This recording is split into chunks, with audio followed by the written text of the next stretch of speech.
I can tell you without an iota of doubt that African Union, as is today, is not fit for purpose, is not fit to provide the leadership that this continent needs going into the future. And therefore, there is need for the reform of the African Union. Every time the conversation around the African Union comes up, especially in 2026, the word reform gets thrown immediately, like it's the only thing that matters. But there is a practical problem with that approach.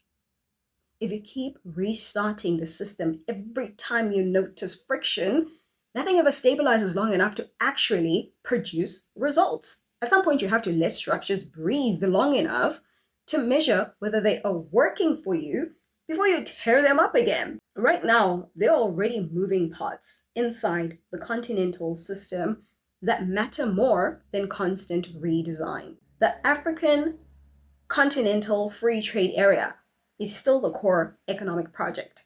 It connects over 1.4 billion people into a single intended trade framework, even if implementation is uneven for the moment. The real work now is not launching it again, but tightening execution through customs harmonization and tariff reduction, consistency, or logistics corridors, and reducing friction between national regulatory systems. That right there is long cycle infrastructure work, and it only works if it is allowed to mature. Alongside that, the regional blocs like ECOWAS, SADC, and the East African Community are doing the quieter but essential work of regional integration.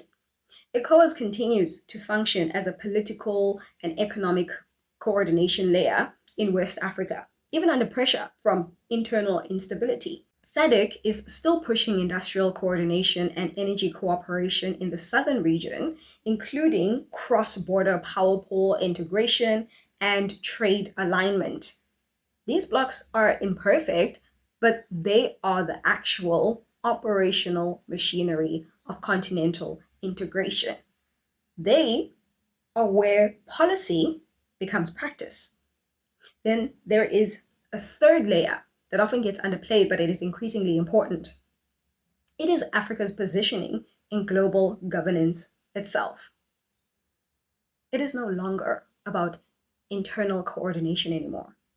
It's about how the continent shows up in institutions like the United Nations, the G20 platforms, global trade negotiations, and climate financing discussions. The African Union has been steadily pushing for stronger collective bargaining power, including calls for permanent representation and more influence in global financial decision-making structures. This is not symbolic. This is not symbolic. This is a necessary shift from being individually represented, like individually represented states, to a coordinated continental voice that can actually shape outcomes instead of only reacting to them, which has proven to not be very effective when you look at history, right? We need to be part of the conversation that leads to the action, not only receiving instruction that puts us at a disadvantage. So the question right now is sequencing. If every political cycle becomes a trigger for structural overhaul, then AfCFTA never stabilizes, regional blocs never consolidate, and Africa's global negotiating position never matures. You end up resetting progress instead of compounding it. A more grounded approach is to let these three tracks develop in parallel. Deepen AfCFTA implementation, strengthen ECOWAS and SADC and EAC coordination, and steadily build Africa's unified voice in global governance spaces.